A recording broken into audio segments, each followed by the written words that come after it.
If you had ever met 12-year-old Jessie Rees, you might have thought she was just another typical middle schooler. A kid with plenty of friends, who loved to swim and enjoyed spending time at the beach near her home in Southern California.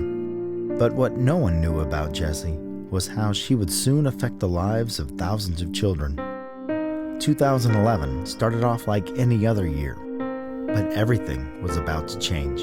The tapestry of the Rees family changed forever on March 3rd, 2011. That was the day that Stace and I were told that Jessie has a brain tumor.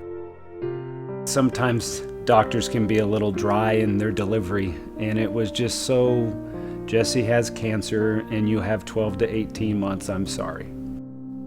Faced with this devastating news, their lives were quickly overtaken by doctor's visits, tests, and treatments. Because her cancer was not something that could be treated in terms of cured, they put us on a clinical trial. And that clinical trial consisted of 30 rounds of radiation, followed by a daily dose of chemotherapy. And so we would get her in the car and drive up to Children's Hospital of Orange County. She would go into radiation, and radiation was hard, but she never once complained. She didn't. With all that Jessie was going through, you could understand if she felt like giving up, or if she wanted the focus to be on her own needs and worries. But instead, in one instant, Jessie revealed what she was really made of. About 2 weeks into the treatment plan, we were getting in the car and driving out of the parking garage there, and Jessie was sitting in the back seat, and my wife Stacy was next to me. Jessie said, "Mom and Dad, when do all the other kids come home?" And so I remember pointing at the third floor of Children's Hospital of Orange County. I said, "Honey, there's lots and lots of kids that actually have a different treatment plan, and they spend days and days and months, and unfortunately some spend years in their treatment there." The next words that she said have literally changed our lives, because she's like, "Then how can we help them?" And it was like, "What did you just say?" And I remember looking at my wife, because she's fanning her eyes, trying not to cry, because our whole family has been torn apart. We're in chaos. And Jessie's saying, "Let's help the other kids." When they got home, Jessie's parents went inside the den where they could privately talk about the next moves in Jessie's treatment plan. As for Jessie, well, she had a much different plan in mind.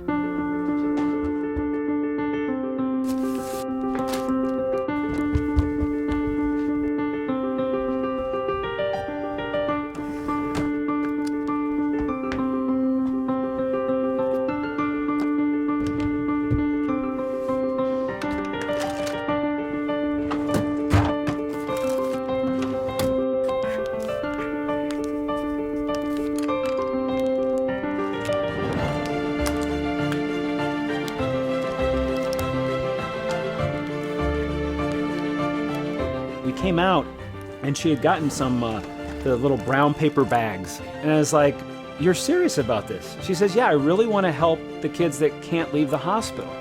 She's got like 4 or 5 of them that she's already completed. And I was like, "Well, let's talk to the hospital and make sure that we know what's okay. And then whatever they say, let's do it." It's fun to know that you can brighten someone's day and make it better. Jessie and her dad delivered the first batch of toys to the Children's Hospital, but first were asked to replace the bags with plastic jars. And after seeing the look on children's faces, Jessie knew she had to do more. More toys, more jars, more joy for children. She also needed to give her jar a name. That weekend, we sat around as a family, and Jessie's middle name was Joy. And so we took Joy and jars, and it just created JoyJars. And so began Jessie's JoyJars. Word quickly spread to other hospitals. Soon, the requests for JoyJars began pouring in, and Jessie was determined to fulfill every one.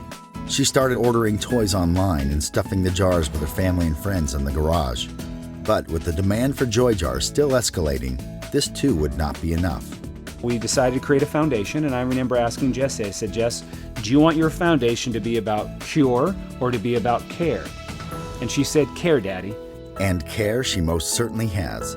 Through her Jessie Rees Foundation, Jessie's JoyJars are being stuffed to the very top then shipped to kids all across the country. And her message to never ever give up, or NEGU, is being spread too, encouraging families dealing with cancer and other threatening illnesses.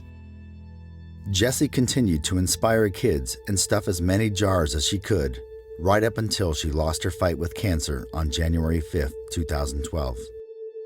Jessie personally was able to make and send over 3,000 jars during her fight.